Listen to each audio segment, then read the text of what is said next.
2 chairs, 1 glass table. No audience to charm, no applause to hide behind.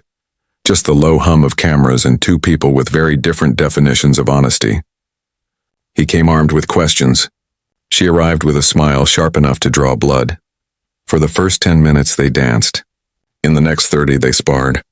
By the end, only 1 chair was still warm. The set looked more like a boutique therapist's office than a talk show. Stripped of comfort, cool neutrals, soft light, a single suspended mic cutting a halo of silence above the table. Trevor Noah was already there, sleeves rolled, humor folded neatly beside the stack of note cards in front of him. He had fought to make what now intimate, a conversation, not a circus. 2 chairs, no band, no crowd gasping or groaning to referee the tension. Just questions, and if the guest wanted it, a chance at clarity. Meghan Markle entered unhurried, trailing the scent of control. Her blazer was immaculate. So was her composure. She shook Trevor's hand like a diplomatic formality, smiled as a tech adjusted her mic, then glanced toward the empty risers where an audience might have been. For a heartbeat, her smile faltered. Then it returned, brighter, practiced, cozy, she said, settling into her chair. Very grown-up, Trevor's mouth curved. I like that. Grown-up television. We should put that on a mug. The red tally light blinked on. The theme faded out. Trevor looked into camera 1 and did what he did best. Wrapped warmth in wit. Good evening. Tonight on What Now? No spin, no crowd, no escape hatches. I'm joined by an actor, producer, podcaster. Someone whose name has lived in headlines longer than most of us have lived in apartments. Meghan Markle.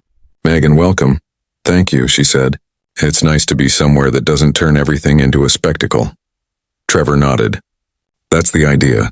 Just us, some tea, and the truth, however it shows up. She smiled thinly. Truth is subjective, Trevor, but I'm sure we'll get along. I've found truth is less subjective than our feelings about it, he replied gently, turning a note card. Let's start easy. How are you, really? Not brand, not headlines, you. I'm happy, she said after a pause. Grounded. Focused on my family. Real things. Not noise. That's good to hear. He leaned back. Still, the noise exists for a reason. People are curious. You've been both a protagonist and a prism. Everyone sees what they want to see. What's one thing you wish people would stop assuming? That I'm a story to be consumed, she said, not unkindly. I'm not a parable or a cautionary tale. I'm a person who made choices. And I'm very good at recognizing questions that come disguised as compassion. Trevor smiled softly. I promise, no compassion traps here. We check the legs on our furniture. I've learned to check for myself, she said, settling deeper into the chair. He let the remark breathe. Then, you've spoken about peace. Finding it. That's remarkable. Considering you're raising 2 of the most recognizable toddlers on Earth, married under 1,000 lenses, with projects people try to guess from your coffee orders. How is that peace built? By saying no a lot, she said. By living in Montecito, where the fog is friendlier than the paparazzi.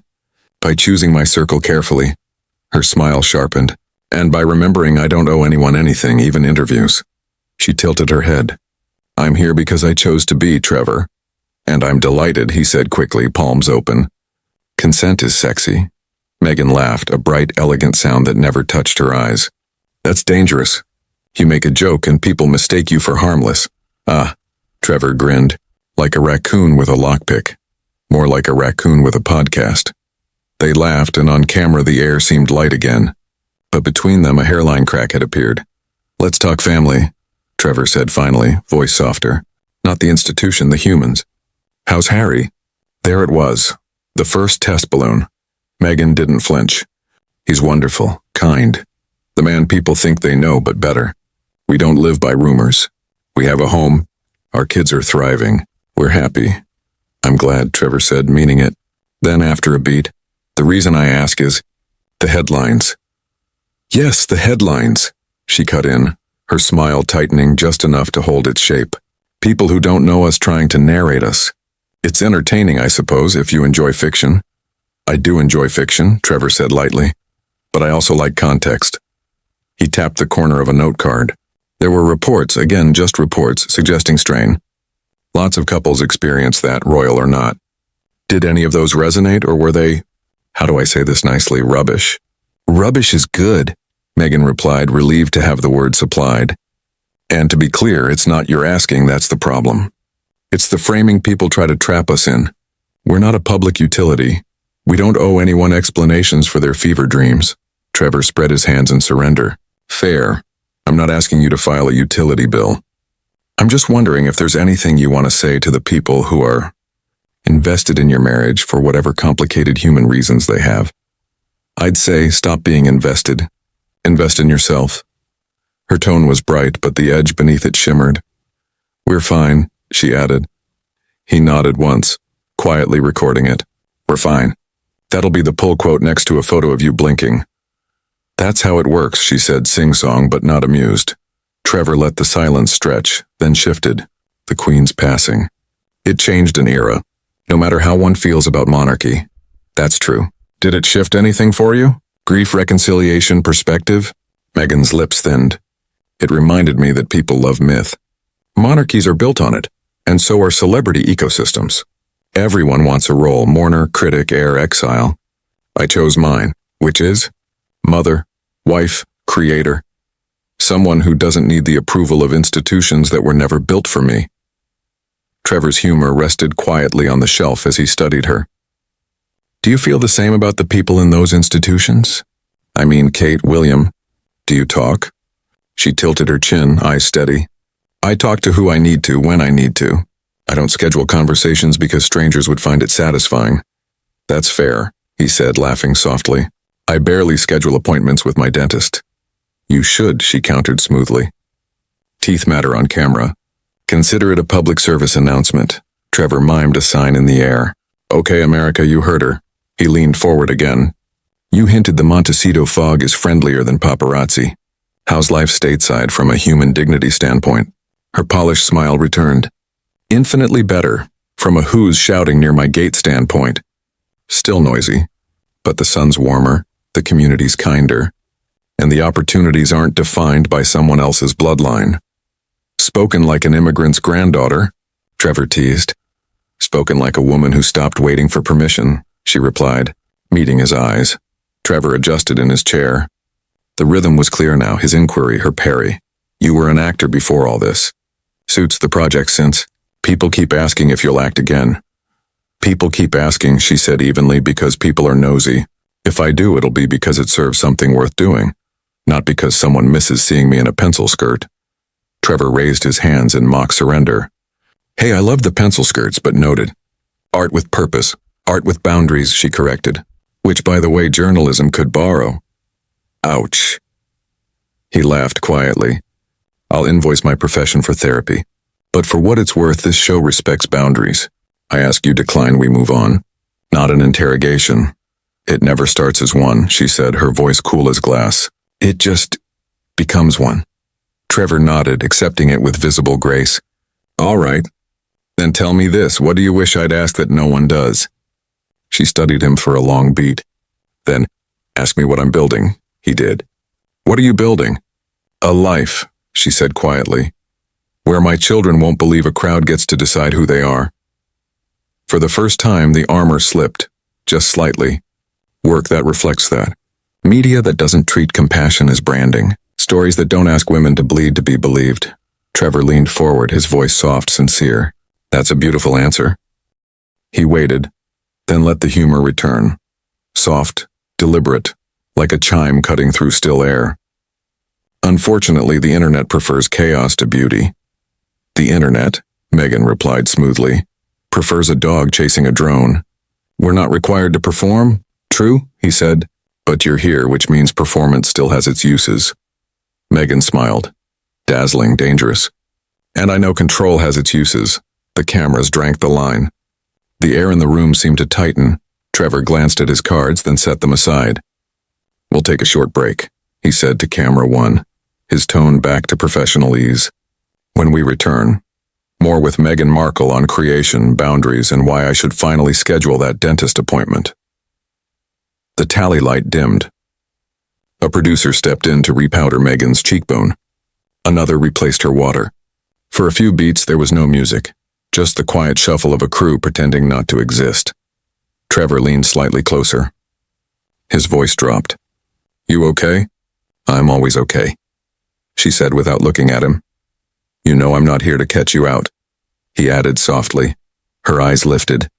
The smile she gave him was flawless, almost weaponized. Trevor, everyone says that. Then they asked the question they came for. He held her gaze, steady, diplomatic. Maybe tonight we both do something different. She raised her glass, a faint smile touching her lips. Maybe. The tally light blinked red again. The dance resumed, faster now. The music unheard but unmistakable. Trevor adjusted his cuff as the light steadied. We're back with Meghan Markle, he said smoothly, talking about life, legacy, and why my dentist now owes her a thank you. His tone was warm, a rope of humor tossed across the table. Glad to be back, she said, her smile polished to perfection. It's refreshing when an interviewer doesn't hide behind gossip. Trevor chuckled. That's my secret. No gossip, just curiosity. Curiosity can be nosy, she quipped, tilting her head. But I'm sure yours is pure. He laughed, but there was a flicker behind his eyes now. I try to keep it balanced. So, let's talk work. New projects. Are you producing, acting, writing? I'm creating, she corrected gently. Labels are for people who need categories. I'm focused on stories that mean something, not just entertainment. Fair enough, he said. Still, people loved you in Suits. You had a global fan base long before Buckingham Palace. Do you ever miss that version of life set's call times? Her smile curved, knowing. Miss it? No, I've evolved. You don't miss a stage when you've built a platform. Trevor grinned. That's a quote right there. You don't miss a stage when you've built a platform. You should trademark it. Oh, I already have, she said, half joking, half not. He laughed politely. She didn't. So no acting comeback then? He asked, tone easing. Trevor, she sighed lightly. Why does everyone ask that? Is it really that hard to imagine a woman being content off camera? Not at all, he said quickly. Just wondering if you miss storytelling. I tell stories every day, she interrupted. Only now I control the narrative. Touché, he said with a smile. You're very good at that. Practice, she replied simply. Trevor leaned back, studying her. Then let's touch on something people still debate. Your relationship with the royal family. You've spoken about independence, but do you ever miss them? The tradition, the connection? She drew in a slow breath, the kind that belonged on stage. You mean, do I miss being judged for existing? No, Meghan, he said gently. I mean family. The human part of it, Kate, William. Her smile froze, perfect and cold. You love bringing up their names, don't you? Almost like there's a script that tells you to. There's no script, Trevor said, blinking once. It's just conversation. Sure, she said, leaning forward. Conversation framed by expectation. Everyone wants the reunion. The handshake, the tears, the redemption arc. I'm not giving them that movie. He met her eyes, calm but unflinching. I respect that. But you also know people are drawn to closure. Closure's overrated, she said flatly. You don't need to hug the past to heal from it. Trevor smiled faintly. Another quote. You're on a roll tonight. Or maybe, she said, crossing one leg over the other. I'm just tired of being poked. He lifted both hands in surrender. No poking. I promise. Just curiosity. Pure, harmless curiosity, she echoed. He exhaled a small laugh. Right, until I ask about Kate again. Her smile didn't move this time. A beat passed. Trevor shuffled his cards, then drew one as though it might offer cover. Let's pivot, he said. How's America been treating you? Meghan's tone lifted, bright but not warm. Beautifully. It's liberating to live somewhere that values individuality. In America, you build your own crown instead of inheriting one. Trevor smiled, half amused. That's poetic. Though to be fair, you're in California. Crowns there usually come with rhinestones and reality contracts. She smirked. Better that than invisible rules and polite oppression. He raised a brow. Spicy but fair. You seem to prefer life where you can design your own narrative. Of course. Why would I trade freedom for formality? She replied evenly. I can do more good from Montecito than I ever could from a palace hallway. Trevor tilted his head thoughtfully. You make it sound like a revolution. Maybe it is, she said. A revolution of peace. One I lead quietly, he chuckled. Quietly is an interesting word for someone trending daily. Her smile sharpened. That's not my doing. People project. I can't control their obsession. Maybe not, Trevor said, but you certainly know how to use it. The words lingered. Meghan's gaze cooled, narrowing by a fraction. What's that supposed to mean? Only that you're good at staying visible, he said lightly. It's impressive. You turn storms into spotlights. You make it sound manipulative. I said impressive, he replied gently. Silence stretched between them, thin, tight. Meghan folded her hands, the diamond catching the light. You know, Trevor, she said, her tone like silk over steel. Men love calling women strategic when they mean smart. Trevor smiled patiently. I call smart people smart. Good. Then call me smart, she said, almost daring him. He laughed quietly. You're very smart, Meghan. She smiled, satisfied, victorious. Thank you. Trevor leaned back, studying her expression, the hint of triumph beneath composure. You know, he said lightly, I think people watching this will finally understand something about you. Oh? She asked. And what's that? That you don't come to play, he said with a grin. Only because the alternative is losing control, she replied. He nodded slowly. Fair enough, the air had shifted, charged, electric. What began as charm now felt like a quiet duel in full swing. Trevor flipped to another card, his tone calm but steadier. One last thing before our next break, he said. You've talked a lot about family. How do you balance privacy with public advocacy? I set boundaries, she said crisply. People can speculate, but they can't dictate. I'm not living for tabloids, of course, he said. But your projects, podcasts, interviews, they keep you in the public sphere. That's not exactly privacy. Her eyes flashed. It's controlled visibility, Trevor. There's a difference. I decide what's shared. That's called empowerment, he held her gaze. Empowerment's great, he said softly, but sometimes it looks a lot like performance. Her lips parted, half disbelief, half irritation. Excuse me? You perform power very well, Trevor said, still calm. And I mean that as a compliment. She stared at him a moment too long, then smiled. A perfect, polished line. Compliments sound strange when they're backhanded. The tally light blinked off. Another break. The tension didn't move. Meghan looked away first, exhaling through her nose. Trevor tapped his pen lightly on the desk. Still good? He asked. She turned back, smiling like a queen preparing for battle. Perfectly.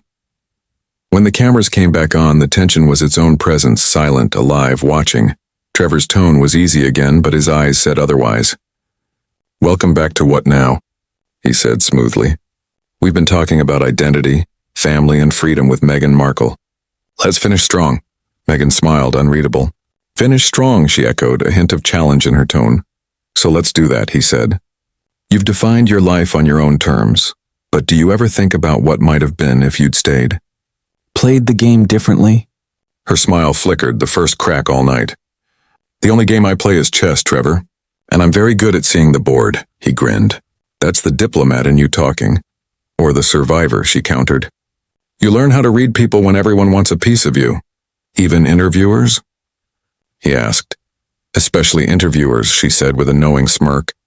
The air thinned again, sharp as glass. Trevor set his note cards aside, the motion deliberate, almost ceremonial. You know, he began quietly, I think that's part of what fascinates people about you. You talk like everyone's out to get you, but you're the one who walked away. You won. I didn't win, Trevor, Meghan said coldly. I chose peace. There's a difference. Of course, he said softly. But peace and control, sometimes they can look a lot alike, don't you think? She gave a short, humorless laugh. You really want to make this about control, don't you? Is it that hard for you to imagine a woman setting boundaries without being called controlling? Trevor leaned in slightly, elbows on the table. I can imagine it perfectly. I just think sometimes you confuse being in control with being above consequence. Meghan blinked. For the first time, her composure wavered. That's a very male way of framing it. He offered a thin smile. It's a human way of framing it. You've built a platform on authenticity, but it feels like every question you don't like turns into an attack. That's because most of them are, she snapped. You all come with your polite traps, your little curious digs, and then act surprised when I don't fall into them smiling. Trevor's voice remained steady. No traps, Meghan. Just questions. But the way you treat everyone like an adversary, maybe that's part of why people struggle to connect with you. Her jaw tightened. I don't need them to connect with me. That's exactly what I mean, he said quietly. You talk about empathy, kindness, compassion, but what you radiate is disdain. You don't talk with people, you talk at them. She leaned back, offended. Excuse me? He didn't flinch. You've built walls so high that even good faith feels like intrusion. You call it boundaries, but it's arrogance dressed as empathy. The silence that followed buzzed faintly through the microphones. Meghan let out a short, incredulous laugh. Wow, so this is what it was all leading to. The polite host finally takes his shot. Trevor shook his head. No shots, just honesty. You came here asking for respect, but you've spent the whole hour mocking it. You act like every question is beneath you, like everyone else is playing checkers while you're playing 40-dimensional chess. It's exhausting. Her voice dropped colder now. You know nothing about what I've endured. And I'm not minimizing that, Trevor said. But pain doesn't give you a pass to treat everyone like villains. You're not the only person who's been misunderstood. Spare me the lecture, she snapped, rising suddenly. The mic cord tugged as she moved. You wanted your viral moment? Congratulations. You've got it. Trevor stayed seated, calm as ever. Meghan, sit down. I'm not your enemy. She turned halfway toward him, fury and pride burning beneath her composure. No, Trevor.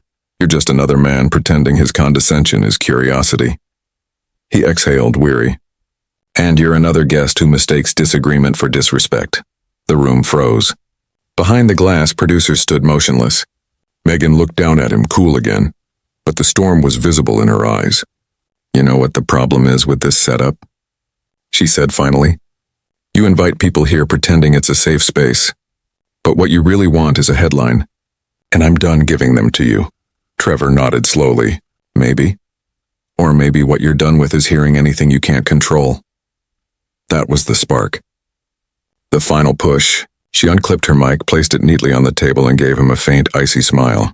Good luck with your grown-up television, she said, and walked off set. The cameras kept rolling as her footsteps echoed down the hallway. Trevor leaned back in his chair, rubbed the bridge of his nose, and let a rueful half-smile tug at his mouth. Then he looked straight into camera one. Well, he said quietly, that's one way to end a conversation. A beat. Then, with perfect comedic timing, note to self, schedule that dentist appointment. The tally light blinked off. The show was over. 2 glasses of water sat on the table, one half empty, one untouched. And for a long moment, no one in the studio moved. Because everyone knew what they'd just witnessed wasn't a talk show anymore. It was a collision, and there was no coming back from it. That's how it ended. One of the most intense interviews What Now has ever seen. Trevor kept his cool. Meghan walked out. And the internet hasn't stopped talking since. If you enjoyed this story, don't forget to hit like, subscribe, and tap the bell icon so you never miss the next dramatic showdown. Tell us in the comments, whose side are you on this time, Meghan or Trevor?